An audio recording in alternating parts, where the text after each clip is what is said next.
I'm pissed off because justice, Dr. King said it best, an injustice anywhere is a threat to justice everywhere. And damn it if we're going to play that game here in Broward County. Before I get into the details and the specific nature of why we're here, I just want to identify the folks who are participating in this press conference as we're standing here unified about our concerns related to this incident. Two are with me today as attorneys representing our three deputies. One is Eric Schwartzreich, Jeremy Kroll, and Michael Gottlieb. The reason for this unified stance is related to what we deem and identify as a miscarriage of justice, and that three of our law enforcement deputies, while in the performance of their duties in compliance with our rules and regulations, have been charged with aggravated battery. It's appalling to witness this take place here in this community. And before I elaborate and show extended videos to further be accountable and transparent to this community, I'm going to remind you of what I've said for 6 consecutive years as your two-time duly elected sheriff of this county. And that is, when I know, you will know. And that everyone in this organization will be held accountable. And everyone in this community will be held to the same standard. I have demonstrated that consistently for 6 years, to the extent of which I've terminated 141 officers under my command. There hasn't been a sheriff in this state or in this country that has demonstrated that level of aggressive nature of holding law enforcement and public safety professionals responsible. And of those 141 plus cases, 98 times, 98, we have submitted over to the state attorney recommending prosecution. And I'm going to run down this one year after the next. This starts in my first year in 2019. 14 cases was recommended. Of those 14, 7 were declined by the state attorney's office. In 2020, 16 cases were submitted. 12 were declined by the state attorney's office. In 2021, 14 cases were submitted and 10 of them were declined by the state attorney's office. 2022, 17, 13 declined. 2023, 22 submitted, 15 declined. 2024, 13 submitted, 8 declined. And as of yet in 2025, we submitted 2 and already 50% of them are declined. This agency has been the toughest against corruption than in the history of this entire county. And we do it right here. Our internal affairs are remarkable. Our leadership core, our commanders, we don't pinch pennies and we don't dodge our responsibility. And we don't care what last name is associated to the people that are responsible for wrongdoings in this community. Numerous times we've submitted cases where individuals who happen to have the popular names of Thurston were ignored.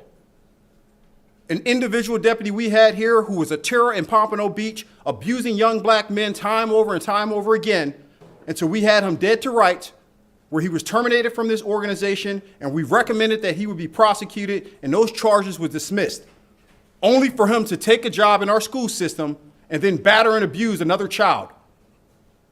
So I will not accept the nature of these charges against these women. The video is crystal clear that they had demonstrated only the level of force necessary to get this individual back in compliance. Our standard is reasonable, necessary, in proportion to the threat of which we face.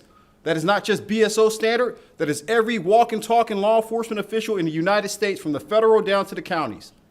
It's the same standard. And how do we get to a position where, of all these cases that we've submitted and recommended, that deputies, officers, firefighters, or anyone else in this agency be arrested and prosecuted, and this becomes the selected 3? This is most certainly a miscarriage of justice and exhibits signs and symptoms of public corruption in itself. Favors for friends. And so I start to ask the question, what is the nexus amongst the individuals that is selectively charged and those who are not? Is it their last name? Is it their power play or influence in this community? I am topped out and sick and tired of seeing public corruption and favor for friends in government from the federal level all the way down to here in Broward County. And it's going to come to an end. We're going to continue to investigate and examine the nature of this case, despite where we are headed in terms of our internal outcome, because we will not live in a community where there's some justice for individuals and then there's not justice for some. It's appalling. I hate to come off in such a high-level temperament at the beginning of this press conference. But folks, these women were handcuffed, arrested, and their reputations have been destroyed. On average, they're hitting almost 20 years apiece. Sergeant Polk have done 22 years in this organization. 22, outstanding. Never an issue on any of these deputies in terms of their conduct in the performance of maintaining some of the worst people in society. Every year, this jail processes over 44,000 inmates. And these women who are now being persecuted are the ones that have been stood and standing at the front line, protecting and serving this community and doing it at the highest level of professionalism. Not once have we had an issue of excessive force with either or any of the three of these employees. And so that leads me to, yes, standing here unified with their defense attorneys, because this is righteous. There's been times where myself and these men and these attorneys, we've been at war in a difference of opinion about actions I've taken in this community or for this community within this agency. But today we stand together because this is right. And we cannot allow a Pandora's box of law enforcement officials in this county being arrested and prosecuted when there's no probable cause, but only indicators that there's a potential that this is being done for somebody else as a favor. And I'm going to highlight so many different elements of concern with this investigation thus far. To begin with, the nature of the arrest. My deputy, Deputy Guzman, conducted a DUI investigation of this inmate, of this suspect, and arrested her with justified probable cause. And the assistant state attorney kicks the case under the premise that he was not a drug recognition expert, that there may be some contributing factor because the inmate was on her menstrual cycle. Folks, I'm not making this stuff up. This is what I've read. This is what we've reviewed. This is what we've analyzed. Now, I've been doing this for 20 years. I've been a college professor for 18. I have taught every single course in the criminal justice field to include constitutional law and criminal law. And I've yet to see a defense called the menstrual cycle. So I'm asking the questions. Why is the state going out of its way for this particular case? My deputy conducted 650 DUI investigations, all of which, until now, were submitted and filed and charged by the state attorney, except this case. Why is that? There's a ripple effect of such decisions that will impact now Deputy Guzman in his ability to continue to be a DUI expert, which he is, and conduct these type of investigations with a flawless track record, which increases the probability of making sure these individuals don't get away with this to do it a second time, a third time, or until they kill somebody in a car accident. They dismissed the charge. And by the way, no, she wasn't under the influence of alcohol from what we've been able to identify, but the toxicology report came back and showed that she was amped up on amphetamines. But he's not an expert. It's absurd. I'm going to move on and get into this video in a second, and we're going to show you certain segments of this video, but I'll preface with the overview. This woman came in agitated and cranked up on drugs, and that's no different than many of which my deputies in that jail encounter. That's not new to us. That's not a threat to others. That's not foreign to them. But she came in and she had resistance from second after second, agitated after the next. And you strike a deputy in the line of duty, and now the expectation that the state attorney is pushing out is that of this. If you get struck in the line of duty, if the suspect get injured, then we're not going to prosecute cases, and we're going to dismiss those charges.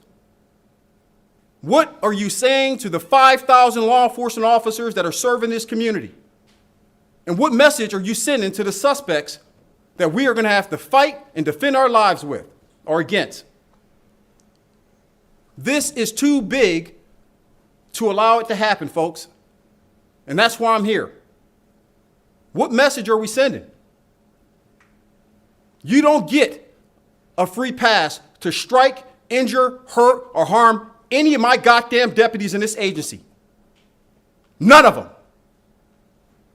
We will respond as professionals. We will respond with the necessary force in proportion to the threat, and it will be reasonable. And if it's not, then I will terminate them. But that message is absolutely inappropriate. They dropped the battery charges that were filed after the suspect placed her hands, struck, scratched, kicked, and bit one of my deputies to the level of force that it not only penetrated her skin, but it fractured her bones. And that charge was dismissed.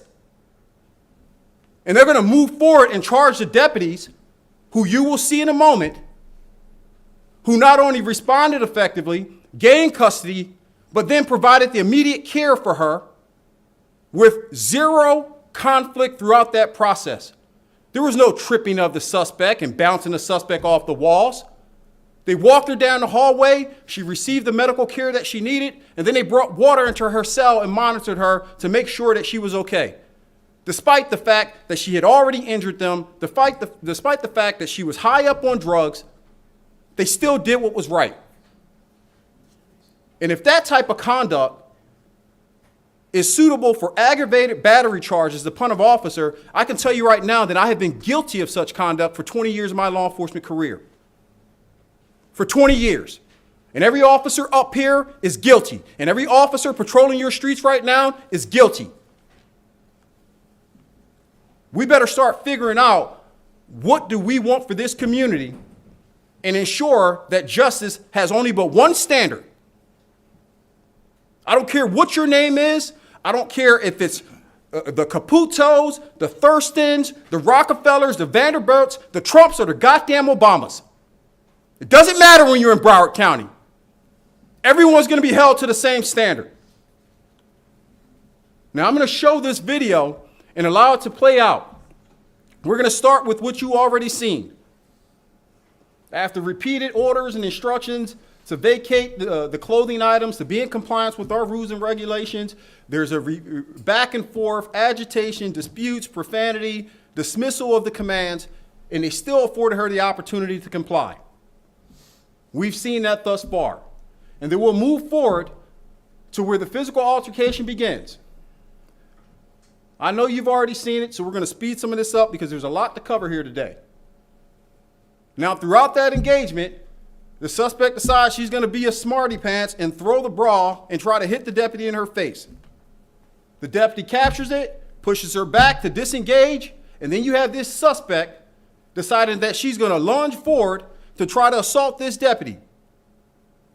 And the efforts are made to control her, not to brutally beat her, not to create some form of great bodily harm or injury upon her, which are some of the statutory stipulations for aggravated battery. That's not what's occurring here. She was sprayed with OC, they tried to tase her, and she's still fighting. Then it's asserted that somehow they mysteriously or egregiously attempted to hide and pull her behind the line. It's absurd. Did our deputies strike her? You better believe they did. If you bite me in the hand and decide that you're going to sink your teeth into me as a law enforcement officer in this community, there's going to be two outcomes, folks. Two outcomes. I'm going to strike you in your face until you let go, or I'm going to strike you until you don't have any teeth in your mouth. That's the real world.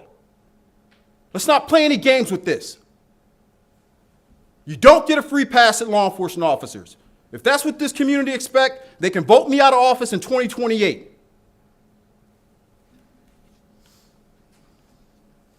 Now we'll move on into the part where the active resistance is over and these officers, you can see for yourself, because of the nature of these allegations and what's been perpetrated within the state attorney's office, now I have to release security-based videos that we traditionally do not. But I'm not going to let these women get hung like this is some Salem witch trial. It's not happening on my watch. If they want to come for those deputies, they better come for me first.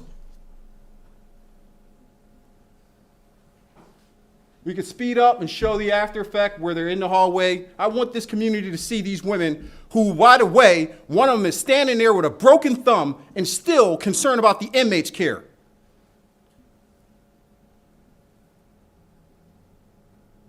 Where's the brutality there? Where's your aggravated battery? Where's your rogue, unprofessional deputies? Where's the lack of discipline? You show me, you tell me. She couldn't even hold her own head up for a photo.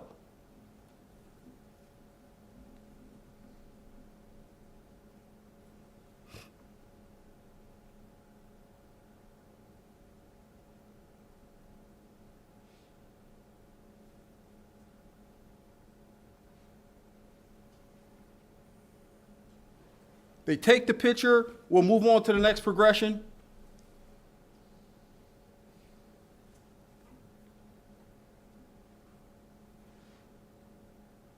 Back up just a little bit. I don't want to be accused that we're speeding through stuff. Right there. They're still checking on her care. They're still trying to get her situated.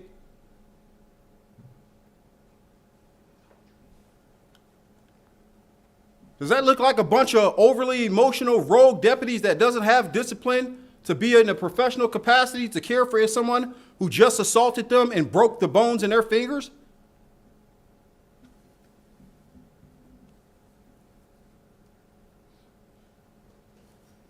They continue to check on her, and then they provide her water and allow this woman to calm down and come off of her high.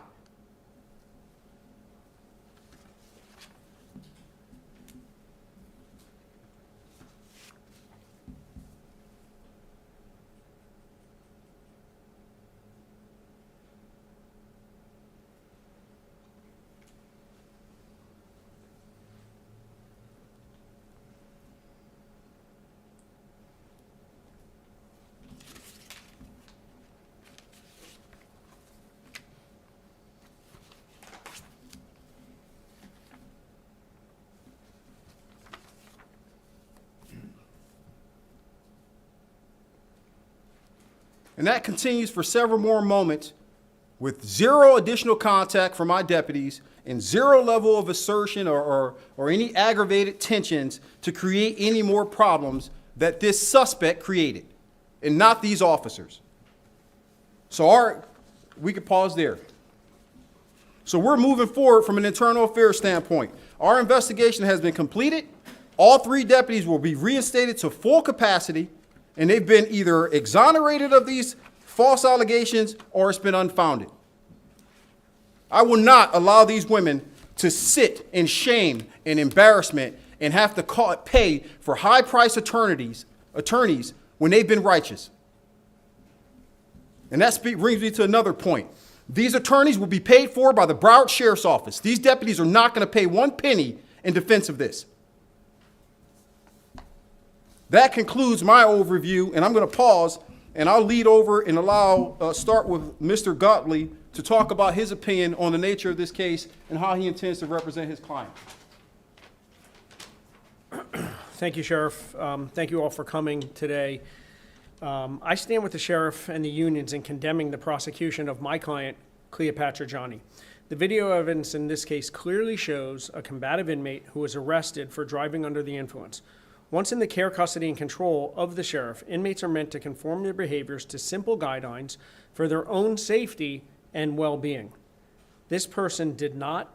She became verbally and physically combative. The deputies involved here used the requisite level of force needed to control the situation, to defend themselves, and to de-escalate the dangerous situation that was taking place in that jail cell. Their actions are within agency guidelines and the appropriate standard of conduct. They are not illegal, and they should not be prosecuted. I am confident at the end of the day, this case will end with an exoneration for this wrongful prosecution. Thank you. Mr. Crow? Thank you, Sheriff. Good morning, everyone. Thank you for coming. First, I want to commend Sheriff Toney and the administration of the Broward Sheriff's Office for the intellectual response to this case.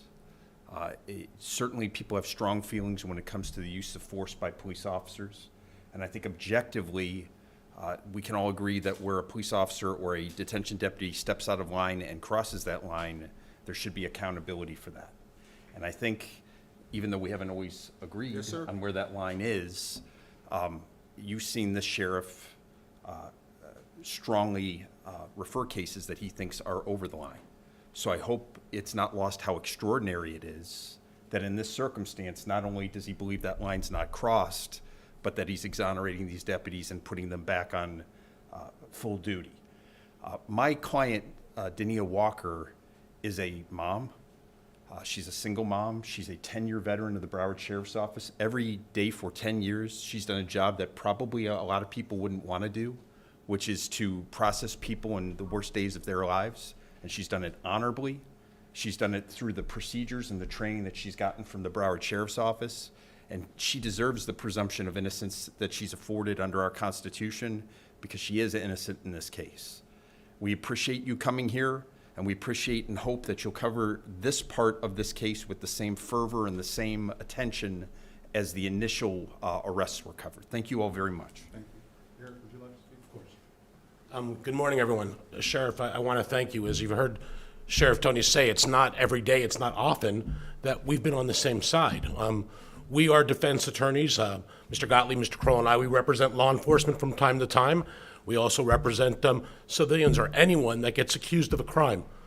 And to have the sheriff in this particular case, and you see how passionate he is, and we're fortunate to have him, but stand up for these deputies, and I echo what Mr. Kroll said, that these deputies are presumed innocent until proven guilty, which is not going to happen.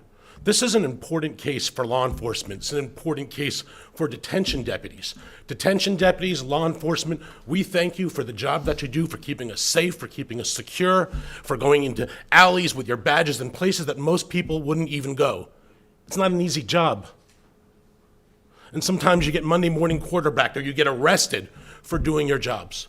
Sometimes it's rightfully arrested. Most of the time it appears to be wrongfully arrested. No one wants bad apples in law enforcement, not even the sheriff, and you've seen that before, not defense lawyers. We take cases where we believe, and the sheriff doesn't always see it the way we see it, where someone is wrongfully arrested. This case, these deputies should not have been arrested. The evidence is going to show that officers are allowed to use justifiable use of force, any force, in the course of an arrest and or detention. Mr. Kroll and I have argued the stand your ground law for other deputies successfully because deputies, officers, are allowed not only to have an affirmative defense and use justifiable force, but they're also immune, like anyone that gets the tagline of defendant when they go in the criminal justice system, from prosecution. My client, Sergeant Polk, is an honorable deputy, and as a result of this incident, her finger was bit. Her bone in her finger was broken. I don't believe that was mentioned in the arrest warrant here. She had to undergo and take an HIV, I want to use the right term, cocktail or pill for like a month. She had an infection, and she received a broken bone. And this case was never reported by the arrestee in this case. This case was brought much later. It shouldn't have been brought. We're thankful to the sheriff, to the men and women of law enforcement, and we're hopeful that when everything is shown here, that these deputies are going to be fully exonerated. And thank you for coming today. We have not opened up and start exploring deeply all the details about this in terms of investigation. I've been doing this for 20 years, okay? And I understand as a sheriff, I receive phone calls at night and people want favors and I tell them no. And I know that out of the 141 cases that if we've sent over for prosecution, I'm going to go back to that number, right? 66 of them have been declined. 66 out of that 98 that we submitted have been declined. And I've asked questions about those at times. You follow what I'm saying, Tony? And so I'm asking questions about this one. What is the driving factor that out of all of these cases that we've submitted over the last 6 years, that this is the one where the assistant state attorney says, we're going to hold law enforcement accountable? To what standard? To what criminal violation? To what policy violation are they holding these individuals accountable? So yes, I get to speculate today.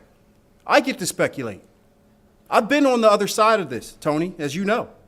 For 6 years, I was falsely accused and drug out by a corrupt FDLE agent up there who had his own agenda.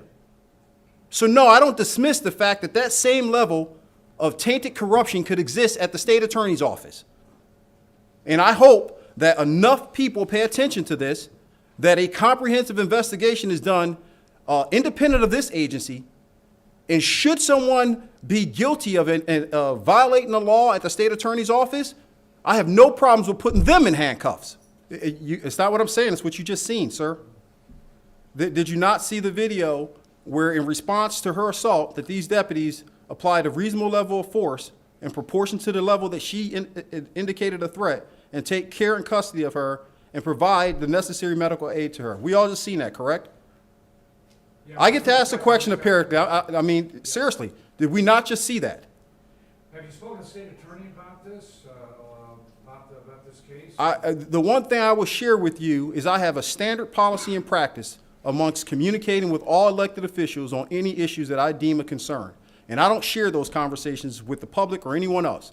The state attorney, despite my opinion on what his folks are doing over there in this case, he has every right to be able to call me as a co-partner in this criminal justice system and know that I will not disclose one bit of what he says over the phone. And I expect the same out of him. I was pretty clear about the cases I've been concerned with where there hasn't been consistency in us charging. You mentioned Thurston. Yeah, Ron Thurston speaks for itself.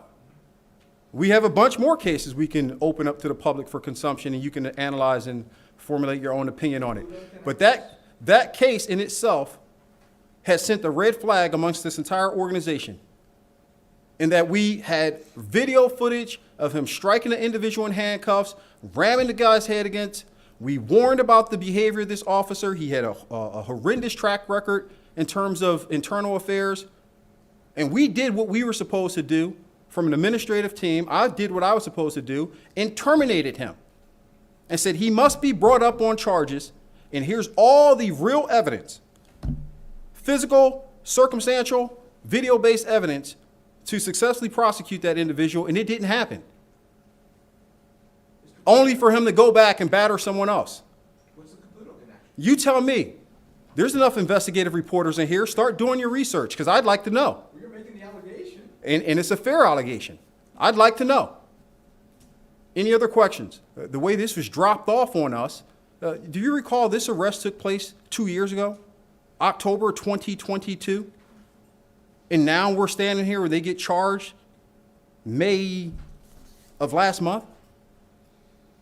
What has been going on over the last 2 years that this case has sat on someone's desk that all of a sudden it's time to charge these deputies inappropriately with aggravated battery? Yes, it's time for us to speculate. Don't forget the fact that we are also investigators, folks. The state attorney cases, his success that he has is based on the backs of the law enforcement investigators and our ability to put thorough and comprehensive cases together in front of them that they can prosecute. So if this idea that we're going to miss the breadcrumbs that suggests there's something going wrong, that there's a possibility that there has been some inappropriate behavior to take place, I'm going to say it. And I don't care whose feelings get hurt, because they didn't care about these women being dragged out on national TV in handcuffs and their families and their kids going through this torment and everything else is costing them, their dignity, their pride, their lack of sleep. I'm not guessing. I know what it feels like because I've gone through it.